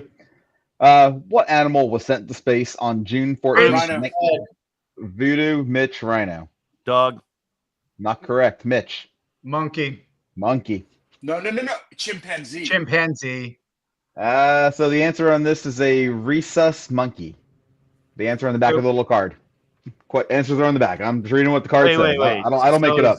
He It went does for say PE? monkey. Rhino's going to write a strongly worded letter to that trivia company. I will be more than happy to tell you the name. It's going to be long and it's going to be very angry. I just want to know how they figure that's recess. Well, because that's what ET ate, right? Yeah. Right? Oh, boy. Hey, thanks for bringing that full circle, brother. I You're understand now. Wait. Hey, dude, how the fuck does your camera zoom in and your hands are where they are? That's all I want to know, Rhino. Fancy iPad. I would also like to point out Roscoe's got that fake piano, and that is a real 6-foot stormtrooper behind me. I already pointed that out in the chat that you were flexing that shit. He was talking to me about all my money, and you got a real fucking stormtrooper in the back. Yes, amongst other things. Okay. Question 3. How the fuck is the camera zooming in? He's got the I'm pen. sorry. So it has to do with his hand movements. Every time he moves his hands, the camera moves. Is that better? Well, you pulled up Yeah. to the camera like this with your stormtrooper in the back. A little worried, bro. All right, He's got his wife on there pressing buttons. And What was that, Pat? Yeah. What was that, Pat? One question in, and we're all getting fucking off the rails, and now we're 2 in. We can't even get back to number 3. Is that what you're about to pretty say? much, yeah. Wait, Okay, where are we okay, going? cool. We may or may not get 10 questions done. We'll see. We'll figure it out. 10? Somebody's ambitious, This shit show barely making it 5. right? Good thing I'm keeping I score. mean, the rate we're going with the dad jokes and shit, we're on at noon now, dude. we're preempting the Jeff I don't Philman Dinner Diaz show. We come on right before it. Poor Bart's got a kid that's literally asleep next to him. He's trying to be Yeah. quiet. He can't yell his name. Ah, He's she's fine. fucked. She's out cold. She's out Yeah, cold. that's Where- an where excuse. wheels are off. That's a Wheels are great awesome. excuse To there, quote- Barty. To quote William Workman, dude, I'm fucking running out of gas. All right. With question number 3. Which animal has the nickname Unicorn of the Sea? Voodoo. Rhino. Voodoo, Mitch, Rhino, No. Ed. Voodoo. Seahorse. Seahorse, no. So Voodoo, Mitch, I heard second. Roscoe. Mitch first? He took mine. Yeah, not Seahorse. I believe after No, Mitch no. was Rhino, and then Ed. Narwhal. Yep, that's the one. That's 2 for Rhino. Yeah, but I One. wonder how he No, knew he it. only got one. Oh, yeah, So, that's right. Yeah, we're only It- on it was- question 3. I'm sorry. The monkey. I just That's know. this one I on. know he knows space, and so I just assumed that he was going to get it. That's my bad. All right. I never learned how to count. That's why I cook for a living. So I'm using a Microsoft Excel spreadsheet over here. All right. Question number 4. In what decade was the original currency Bitcoin first introduced? Right. Voodoo. Bart, Did you say century? In what decade? Decade. I'm going to go. Wait, it's 20. I'm going to say 2010 to 2020. That's 2 decades. That is 2 Yeah. decades. No, Yeah. 10 to 19. The so that's 2010s. the 2010s. The 2010. 2010. 2010s. Okay, in that case, no. Well, fuck well you guys. that's not really what I meant. Oh, I'm sorry. You said 2010 to 2020. That is the 2010s. At least I didn't say meese, fuckers. Okay. Oh fuck. You know what? You guys all kind of chimed in at one time. I couldn't hear, so I'm just gonna take the next one I hear first. Mitch. Mitch. 2000. 2000s. The year was 2009 to be exact. I was gonna say it was 08 or 09. Yep, 2009. All I had right. to figure out what year it was the today crypt- before I answered. The crypto bro was born in 2009. Rhino is trying to come in again. You're coming in twice, Rhino. I don't know what the hell happened. Technically, Oh, his other one froze. it was the It's stormtrooper. creepy because he's frozen on my screen, but he's talking on the right. Yes. Oh boy. Yeah, He's we'll all leave it. he's all pensive and shit. It's scary. Rhino, He's go ahead. staring Those at big me. words with Dude, me. why the fuck did the stormtrooper just move?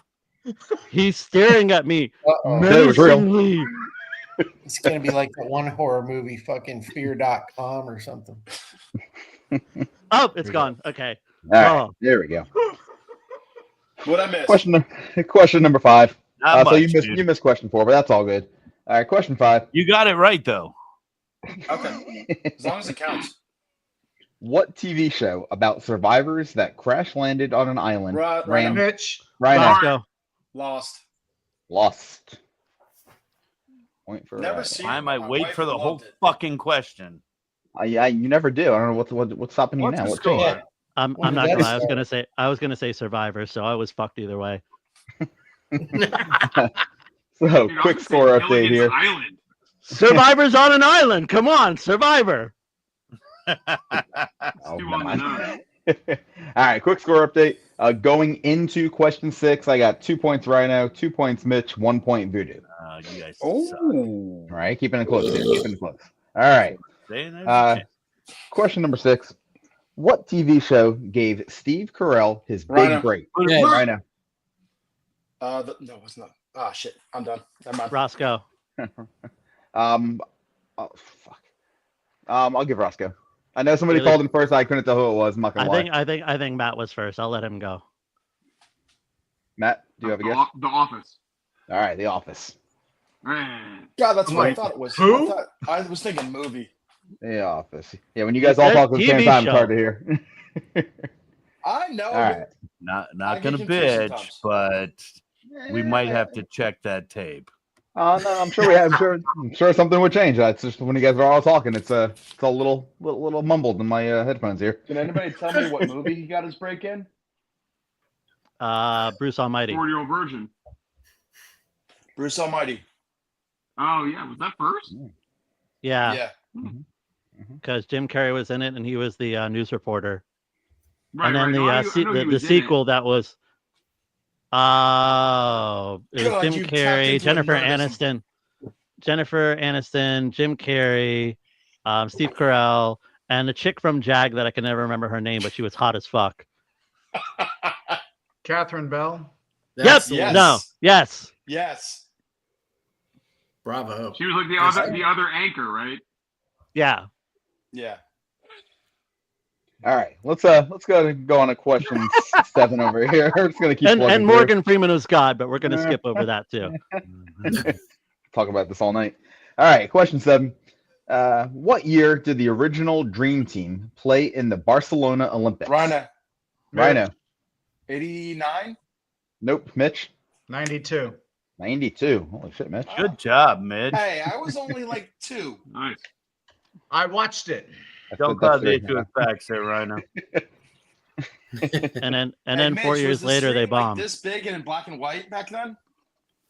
Ha ha ha. All right. Where are we at? Question number 8. Who said all rock music is good rock music as long as it has passion and meaning? Y'all hear the birds? Roscoe. Oh, I don't know. Holy shit. Roscoe. Roscoe.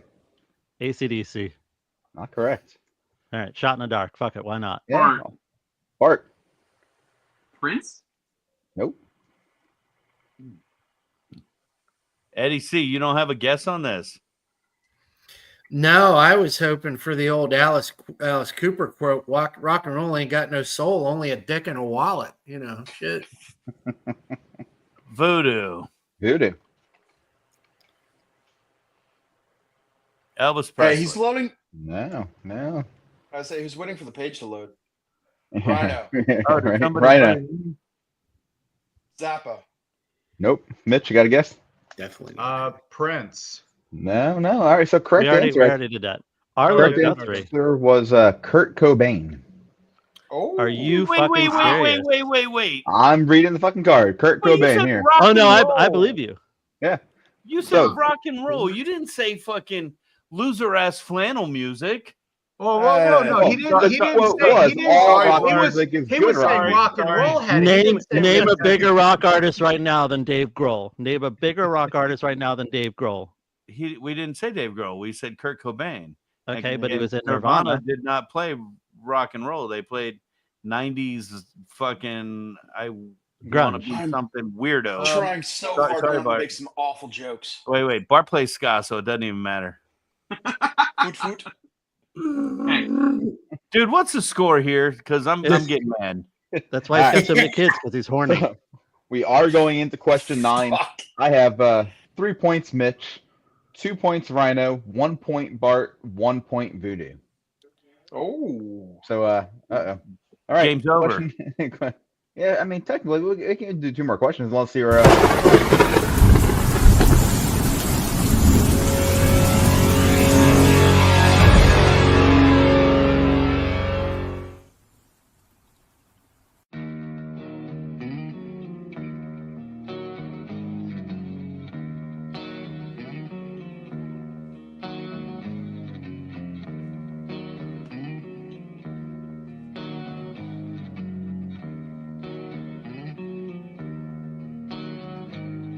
What just happened? So many times I wonder if the earth will crumble to my feet, where the sea land me, and I wonder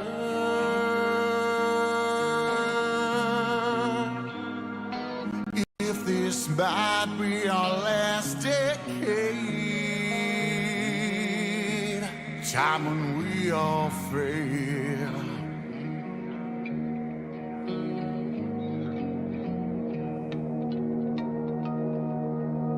World keeps turning, it keeps turning round and round. Can't do that. What's coming? It's all coming down, down, down, down. It's best for us to back when it's gone. Why can't we stall? Why can't we stall? Still want to see rolls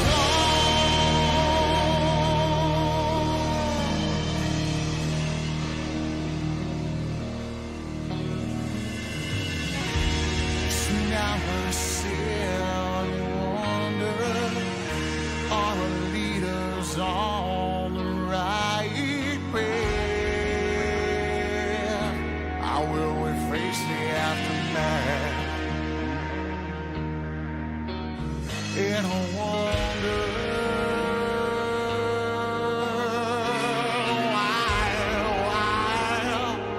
why can't we just use peace and live in harmony?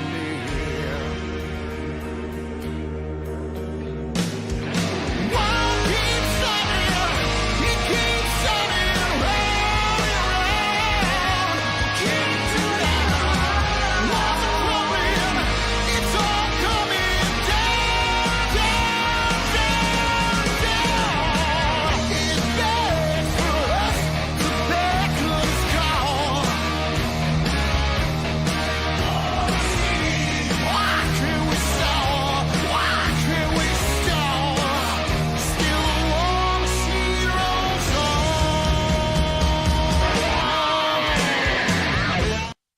That's Split Image War Machine you'd like to check out more of that, log on to splitimage.live, and you can check out more videos from Split Image. Come say hi. It is I'm gonna give you a hug back. I'm exhausted. We lost Big Eddie C Mhm. to some technical conflict, meaning he suffers from I don't give a shit right now. But that's War Machine. Rhino, you would love the Split Image video, Yesterday's Child. It is a kind of a Star Wars theme, so you should check that out. And of course, Split Image, get your music from Eonian Records now. All right, here we go. All right. Patrick, I don't know what number we're on. So we are on question number 9. So again, 3 points Mitch, 2 points Rhino, 1 point Bart, 1 point Voodoo. So we still got a tight game here. All right. And I ain't got shit. So what else is here new? for the fun? All right. Question 9. What actor turned politician served 2 years Voodoo. as Mitch. Voodoo Mitch? Arnold Schwarzenegger. No, Mitch. Ronald Reagan. Ronald Reagan. 2 terms as Congratulations, president. my friend. Damn. I was gonna say. Yeah. I had to pick one. I had to pick So, one. With that, mathematically, Mitch wins automatically without going on to question number 10. We can just do Oh it no, for no, fun. no. We go on to number 10. No, we'll do it. Yeah, but I mean, Mitch already won. No matter what, he has 4 points. Can't beat him at this point. But let's do it. All right, question 10. What cereal is considered magically delicious? Voodoo. Lucky Charms. Lucky Charms. See, now, It's magically delicious. One bad call, one bad choice. I could have had a tie. I gotta know what's the tiebreaker. Tiebreaker question was name the 4 members of the Beatles. Voodoo. Rhino. Voodoo. Yoko Ono. No. Pete Best. Ooh. Pete Best. Man, if I didn't fuck up, I could have had a chance. But Mitch, congratulations, my friend. I'm glad that you won. And Pat, thanks for setting that up so that people really think there's no shenanigans now moving forward. Hey, Voodoo. Yeah. Next time you see my dad, ask him some stories about Linda McCartney. God rest her soul. Absolutely. Something about being a roadie for every major band in the 70s. Yeah, I'm a little jealous about that, schmuck. Guys, much love for everything you guys do. We're cutting the window real close. Peace and love till next week, everybody. We'll catch you on the flip. Hey, guys.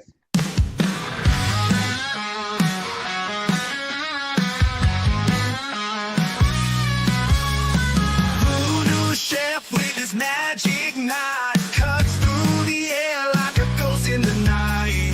Butter sizzles so hard.